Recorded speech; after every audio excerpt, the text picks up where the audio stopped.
¿Son posibles los milagros en el universo físico o son imposibles porque ellos violarían las leyes de la naturaleza? Muchos argumentan que los milagros no pueden suceder, y nunca han sucedido porque las leyes de la naturaleza prohíben que los milagros ocurran. Se dice que el filósofo David Hume había resuelto esto hace siglos en su ensayo sobre los milagros, en donde él afirmó: un milagro es una violación de las leyes de la naturaleza, y dado que una experiencia firme e inalterable ha establecido estas leyes, la prueba contra un milagro, por la misma naturaleza del caso, es tan completa como cualquier argumento desde la experiencia que sea posible imaginar.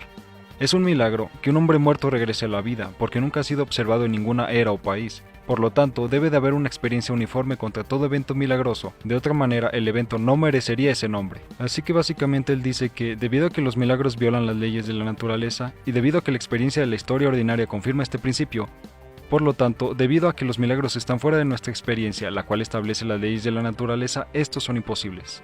Pero si observas con atención, podrás ver que hay varios problemas con este razonamiento. Primero, está la idea de cómo Hume establece las leyes de la naturaleza, a través de la experiencia inalterable. Sin embargo, Hume y otros como él no han evaluado toda la experiencia humana, ellos meramente han explorado su propia experiencia del mundo. Además, uno debe de aceptar que la humanidad aún no ha visto todo lo que hay por ver, ni ha resuelto los grandes misterios del universo. Así que no puedes decir que tu experiencia establece leyes inalterables. So you can't make an immutable law of nature just from your experience of what you've observed. That is not logically possible. Entonces, ¿cómo puede Hume decir que su experiencia excluye la posibilidad de los milagros? Especialmente cuando no todos están de acuerdo con él. Si la experiencia humana, la cual incluye a todos los humanos, establece las leyes de la naturaleza y establece que ellas no pueden ser violadas, entonces, ¿cómo explicamos a las personas que reportan milagros en su experiencia? ¿Cómo puede Hume decir que un hombre resucitado nunca ha sido observado en ninguna era o país, si personas han reportado este evento y no comparten su experiencia? Su experiencia uniforme contradice a la de Hume, y por lo tanto no toda la experiencia humana establece que los milagros no suceden. De hecho, sondeos en todo el mundo sugieren que un poco más de la tercera parte de la población han tenido una experiencia religiosa, y por lo tanto, la experiencia humana no ha establecido que los milagros nunca suceden. A menos que hagas lo mismo que Hume y asumas que todos los reportes de los milagros son mentiras para poder decir que los milagros nunca suceden. Pero ello sería argumentar en círculo.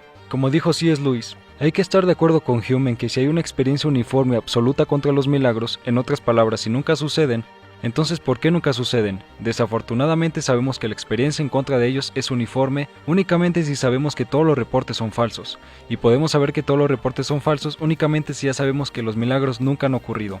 De hecho, estamos argumentando en círculo. Es por ello que el filósofo John Ehrman escribió un pequeño libro llamado El pésimo fracaso de Hume, en donde él sin censura comienza con: la sección 10 de la investigación sobre el entendimiento humano de Hume es un fracaso. Él muestra con el teorema de Bayes que el argumento de Hume no funciona. Hume simplemente está asumiendo que los milagros no pueden suceder para decir que los milagros no pueden suceder. El argumento es un deplorable fracaso. Uno de los puntos que él menciona es el hecho de que los contemporáneos de Hume le respondieron con el ejemplo de un príncipe de un clima tropical, el cual nunca ha visto el hielo. Mediante la lógica de Hume, él está en lo correcto en creer que no hay hielo, solamente por escuchar reportes de su existencia, dado que ello sería extraordinario para su experiencia por sí sola, y por lo tanto él podría decir que es imposible que exista el hielo. La única respuesta de Hume a esto fue decir que el hielo no está fuera de toda la experiencia humana, pero Ehrman responde a ese intento al resaltar que hubo un tiempo en el cual toda la experiencia humana estaba limitada a un pequeño grupo que surgió en África, y que nadie tenía la experiencia del hielo. Así que por la lógica de Hume, el hielo violaría las leyes de la naturaleza, dado que está más allá de la experiencia uniforme, lo cual es exactamente el mismo problema cuando uno aplica el razonamiento de Hume a los reportes de los milagros. Si dices que los milagros no pueden suceder porque la experiencia humana uniforme excluye a los milagros, y tú excluyes todos los reportes de los milagros como falsos, porque tú sabes que los milagros no ocurren, entonces simplemente estás argumentando en círculo. En este caso uno comienza con la creencia de que los milagros no suceden y llega a la conclusión de que los milagros no suceden. Pero ¿qué hay acerca de la segunda parte de Hume donde él dice que ningún testimonio es suficiente para establecer un milagro, a menos que este testimonio fuera de tal clase que su falsedad sería más milagrosa que el hecho que intenta establecer? En otras palabras, el milagro mismo debe ser más probable que el hecho de que la persona que lo está reportando esté mintiendo. Bueno, obviamente uno necesita evaluar la evidencia para la afirmación específica de cada milagro y sopesar las opciones para ver si la evidencia favorece a su veracidad o falsedad, y no desecharlo de inmediato por presuposiciones filosóficas.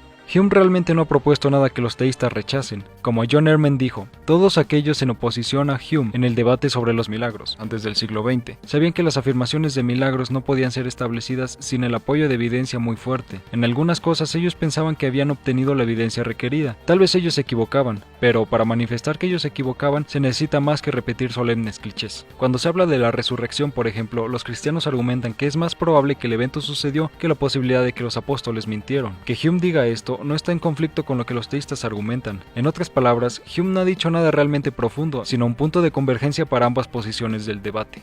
Otro error es cómo Hume define un milagro, como una violación de la ley natural. Esto es muy extraño por dos razones. Primero, los teístas han definido los milagros mucho antes de que Hume llegara a la escena, y nadie nunca estuvo de acuerdo en que la definición de Hume fuera la definición universalmente aceptada. Mucho antes de Hume, Tomás de Aquino resaltó que un milagro es un evento más allá de los poderes del orden natural, no una violación del orden natural.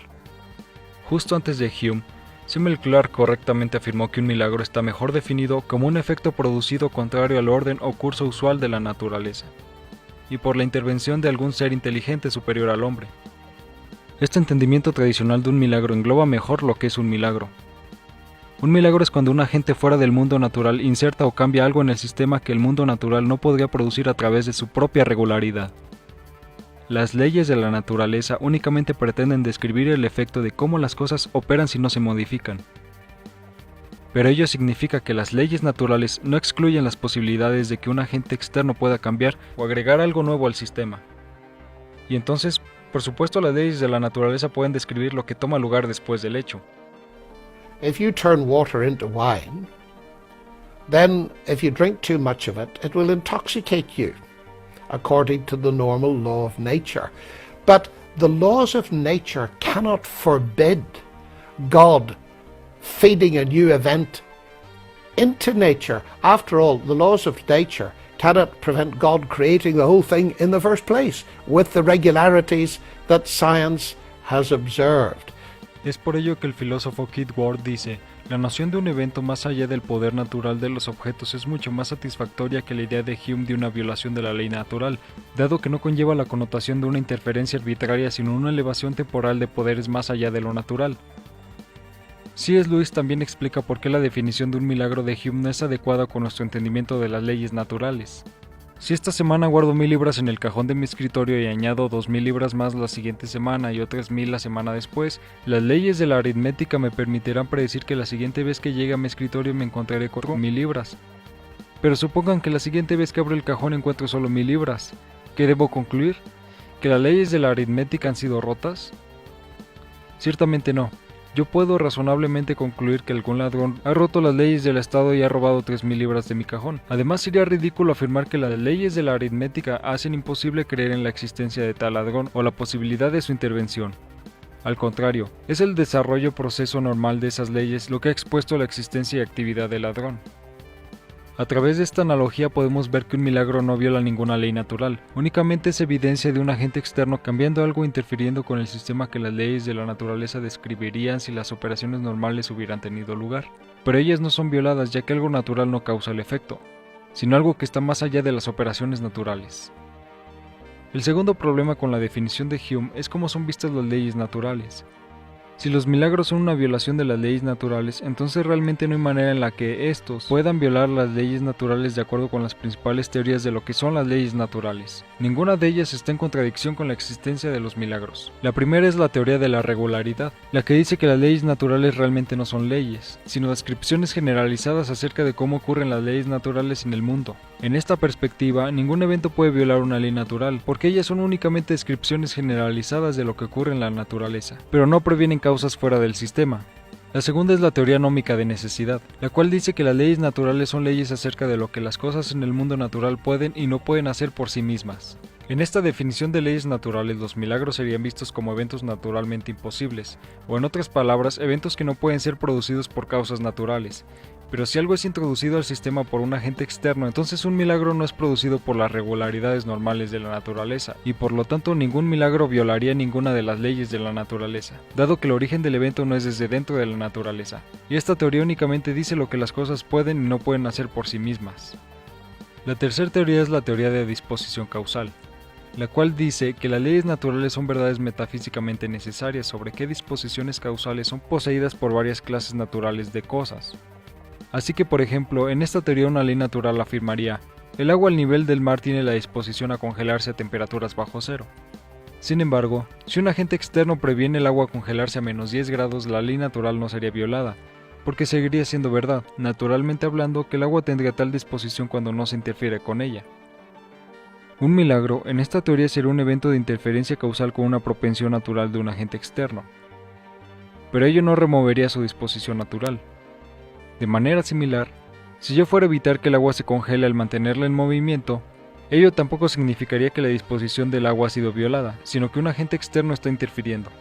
Así que con cualquiera de las teorías principales, los milagros no violan las leyes naturales, y la definición de Hume es inadecuada. La definición tradicional encaja mejor con la descripción de un milagro y con cómo se definen las leyes naturales. Algo más importante que esto es cómo la ciencia moderna no prohíbe los milagros. Una vez se pensaba que el universo estaba configurado con leyes determinísticas, que no podían ser violadas, pero dado el advenimiento de la mecánica cuántica sabemos que el universo es probabilístico, no determinístico.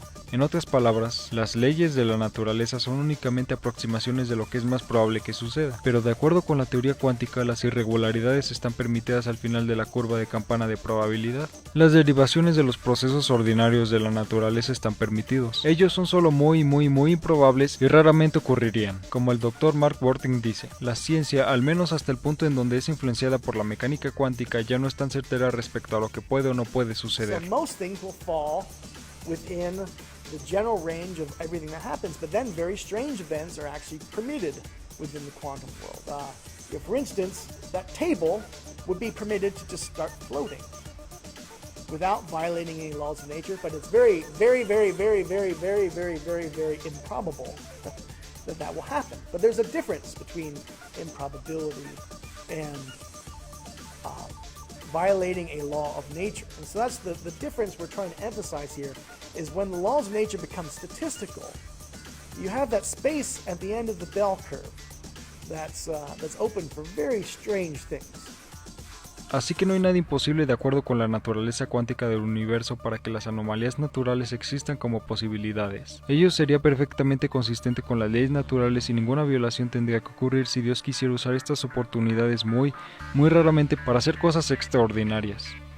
Keith Ward lo explica así: Dios puede trabajar dentro de la estructura probabilística de las leyes físicas para seleccionar un conjunto de caminos los cuales no ocurrirían necesariamente por las leyes físicas por sí solas, pero la posibilidad de tal camino existe en el mundo natural. Por lo tanto, Dios podría actuar dentro del mundo natural, intencionalmente causando algún futuro en particular. Si Dios ejerciera esta selectividad en todo tiempo, las leyes de la probabilidad cambiarían. Así que si las leyes de la probabilidad van a permanecer iguales, Dios no puede escoger hacer que los estados físicos menos probables ocurran continuamente o muy seguido. Debido a esto, inmediatamente se sigue que si Dios va a dejar la estructura del universo intacta, Él no puede causar que lo poco probable ocurra muy frecuentemente, aunque Él podría hacerlo algunas veces. Por lo tanto, incluso científicamente hablando, no hay nada que viola una ley natural al causar un evento milagroso. Ellos son extremadamente improbables y no ocurrirían en 1000 vidas por sí mismos, pero son posibles dentro de la naturaleza cuántica del universo, y Dios podría actuar sobre estas posibilidades si Él quisiera. Ahora, sin importar esto, habrán algunos escépticos que simplemente harán lo mismo que Hume y definirán los milagros como inexistentes y luego audazmente declararán que no pueden suceder. Ese es su derecho. Pero como hemos demostrado, ese tipo de argumentos no son lógicamente necesarios ni convincentes. Realmente no hay mucho que les puedas decir a escépticos como ellos. Así que a pesar de que nada en este video intenta probar que los milagros han sucedido, si vamos a ser justos y aplicar la neutralidad metodológica, no hay nada lógicamente o físicamente imposible sobre un milagro. Y ellos en ninguna manera son una violación de la ley natural.